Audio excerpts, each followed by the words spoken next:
Hola, mi nombre es Sandra Flor Redmond Ortiz y soy alumna de la licenciatura en Herbolaria y Fitoterapia de UNIVIM. El día de hoy, sábado 18 de junio de 2022, voy a presentarles el tema diagnóstico y tratamiento y pronóstico de las enfermedades digestivas que corresponde a la asignatura Bases Teóricas de la Medicina Interna 1. Entre los padecimientos más comunes que se atienden en la práctica cotidiana destacan los trastornos digestivos. De ellos, los más generales son la gastritis, las náuseas, el vómito y la diarrea.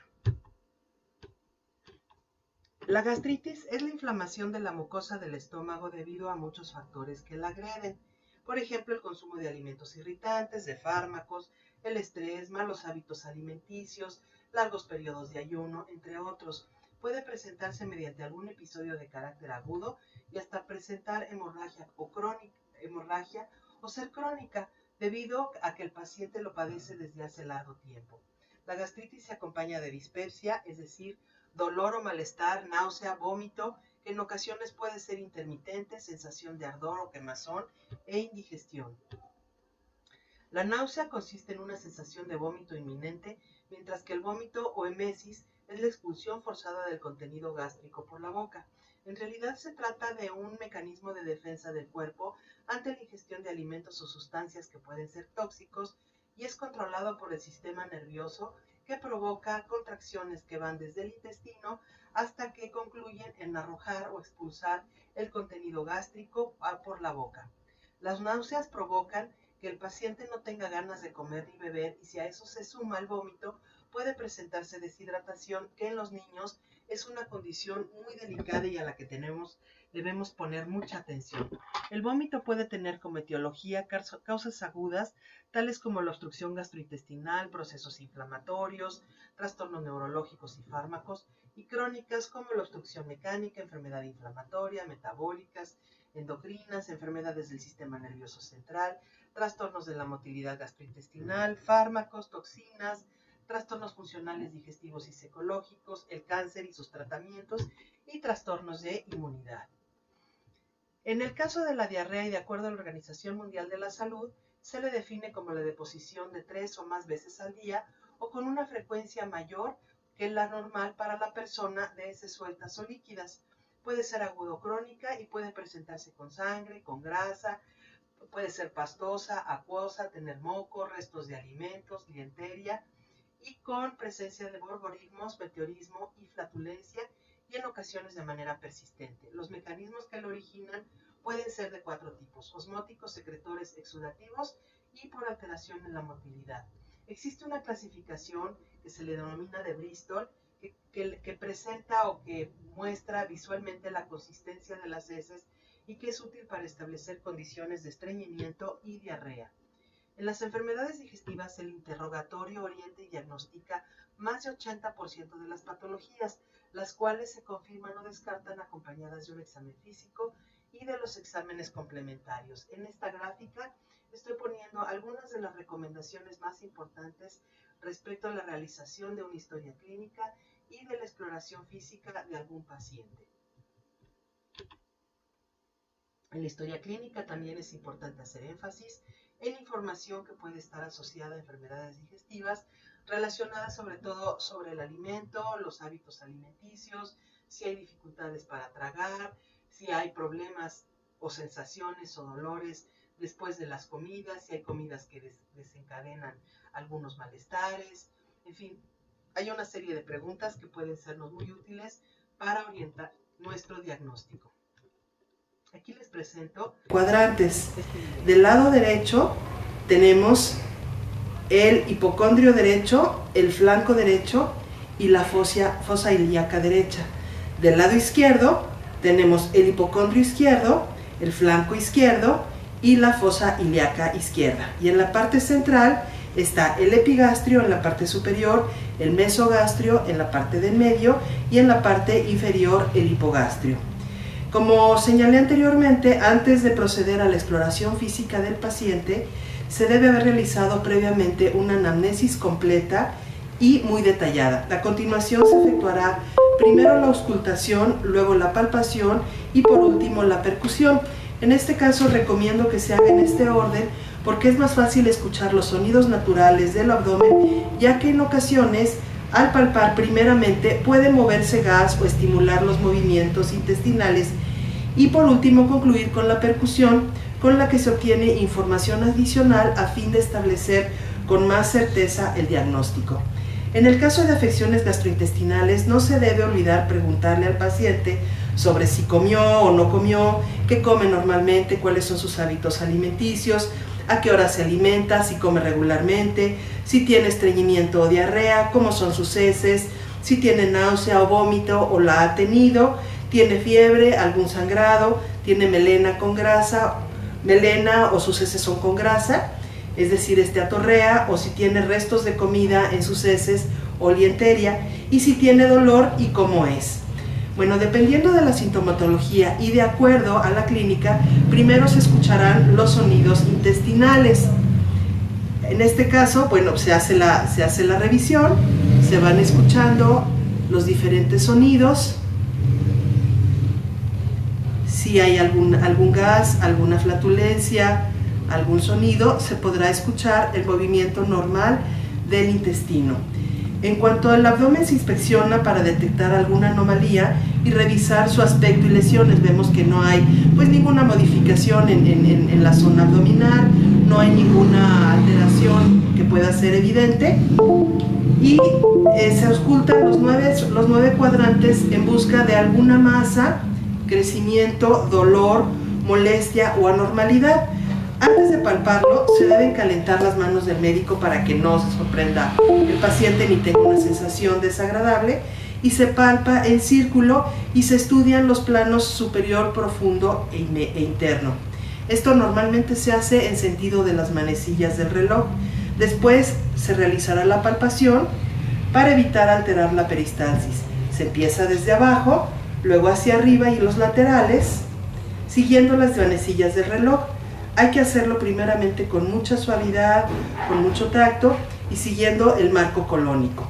Después se va profundizando si no hay algún dolor, alguna molestia. ¿Tienes alguna molestia? Conmigo está Sebastián. ¿Tienes alguna molestia? Y realmente no se aprecia ninguna situación.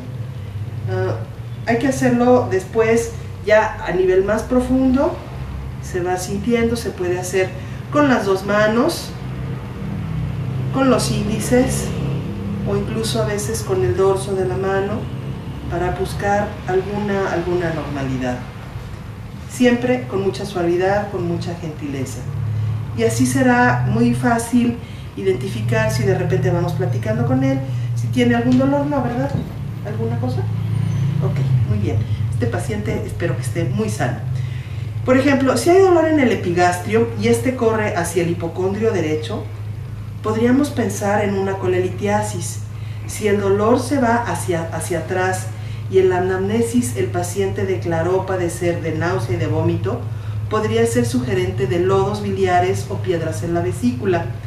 Si en el caso de que el paciente le cueste mucho trabajo caminar y el dolor está en el flanco derecho, puede sospecharse de una apendicitis, sobre todo si el paciente refiere o si se detecta que hay temperatura, y si el dolor viaja y si en los rayos X aparece un borramiento del músculo psoas, es muy indicativo de una posible